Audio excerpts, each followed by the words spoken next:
Basilan, probably one of the most underrated provinces na napuntahan namin so far in our journey to explore all 82 provinces of the Philippines. And to be honest, nagigets ko kung bakit. Nung sinabi ko sa nanay ko na pupunta kami rito, ang una niyang tanong ay, hindi ba magulo dun? Siyempre napatawa na lang ako pero hindi ko naman siya masisisi. That's how most people see Basilan. Pero ang totoo, nagulat ako sa lugar na to.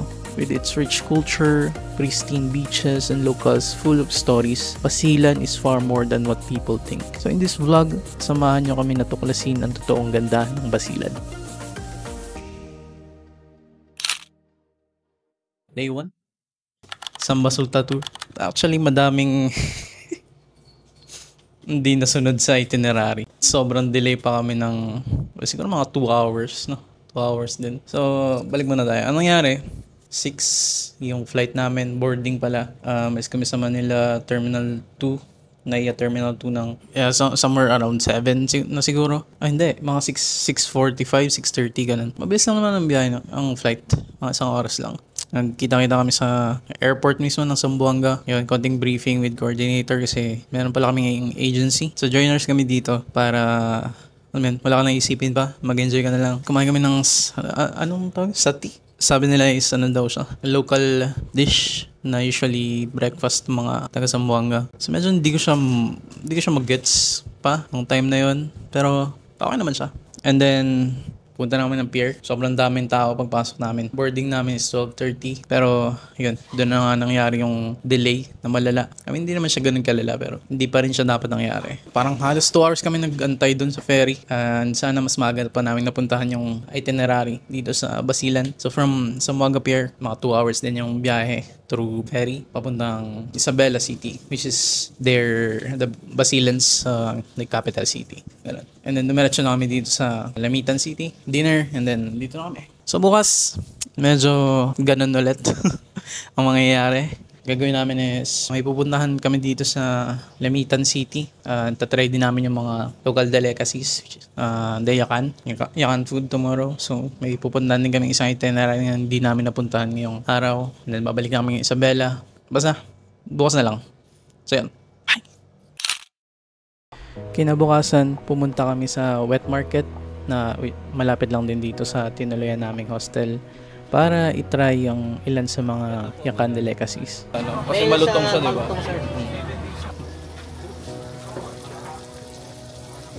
So hinahayaan nyo lang po siya na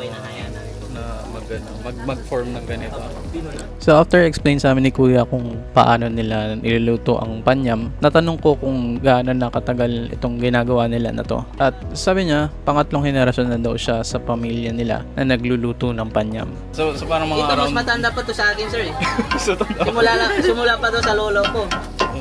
So pero binamanan na po sa inyo. Hindi ang umabot sa akin. Nabanggit niya rin na sinusubukan niya mag-experiment ng other approach sa paggawa ng panyam at lukot, kagaya ng paghahalo ng ibang kulay at paggawa ng ibang disenyo. Hindi kami hirapan. Yan. Try natin yung lukot-lukot na tinatawag nila dito sa Lamitan City. Saan siya gawa? Ha? Sa rice. Tsaka? At cake. Rice cake. Medyo may konting tamis siya, pero hindi siya ganun katamis.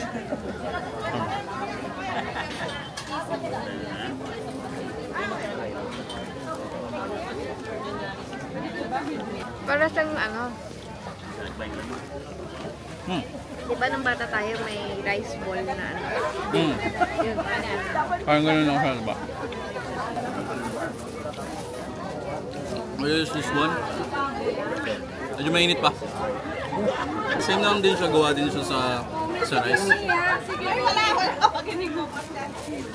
Guys, pag pwede na tayo, sa tayo. Init.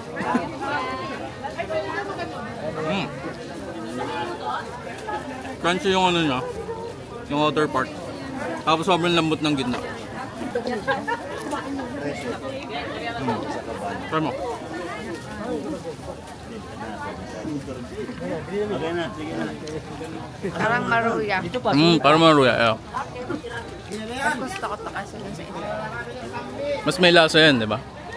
May buscabado? May muscovado, may halo siya muscovado. Kaya medyo matamis siya pero hindi siya ganun katamis. Medyo mainit pa. So, gusto ko yung cheers. Gusto ko yung outer part kasi crunchy.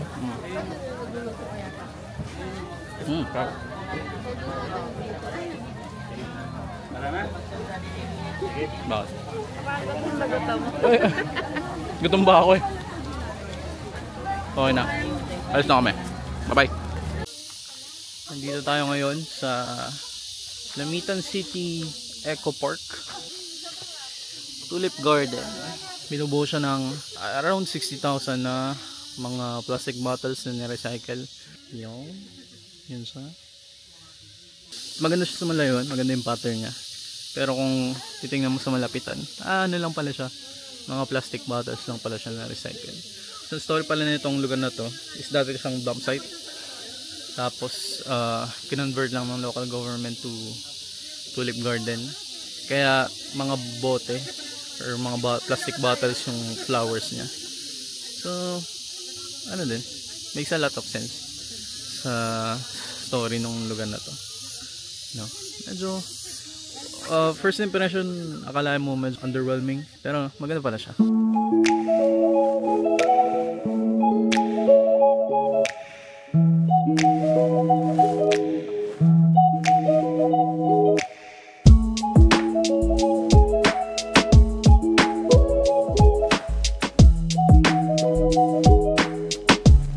Sunod naman naming binisita ay ang Angat Buhay Weaving Center dito sa Buahan, Lamitan City.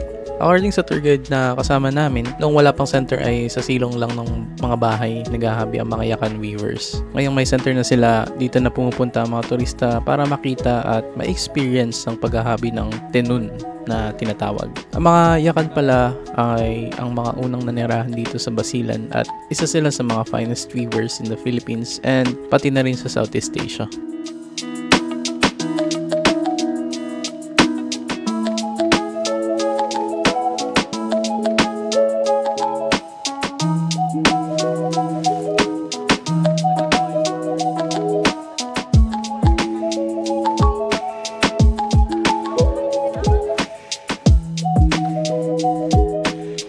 After that ay bumiyahin na ulit kami papuntang Isabela City para sa last stop namin which is ang Malamawi Beach.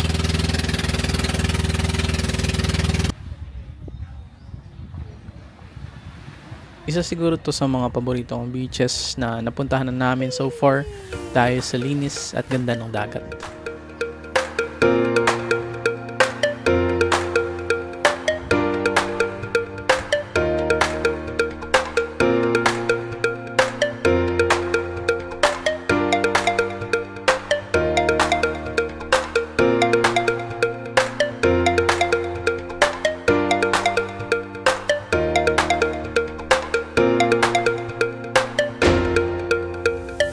Sinong mag-aakala? Akala ko pupunta lang kami dito para sa magagandang beach at nanawin, pero masigit pa pala ang ibibigay ng Basilan. Mula sa tahimik na baybayin, sa mga kwento ng mga tao, hanggang sa mainit na pagtanggap ng mga lokal. Basilan reminded us na minsan yung mga lugar na madalas nating hindi maintindihan, sila pa yung pinaka-worth it at tuklasin. So kung natuwa kayo sa vlog na to or kung nagulat din kayo sa totoong ganda ng Basilan, huwag kalimutang i-like, mag-comment at i-share ang video na to and subscribe na rin para makasama pa namin kayo sa aming biyahe na libutin ang 82 provinces ng Pilipinas. This is Josh and kita-kits sa next province.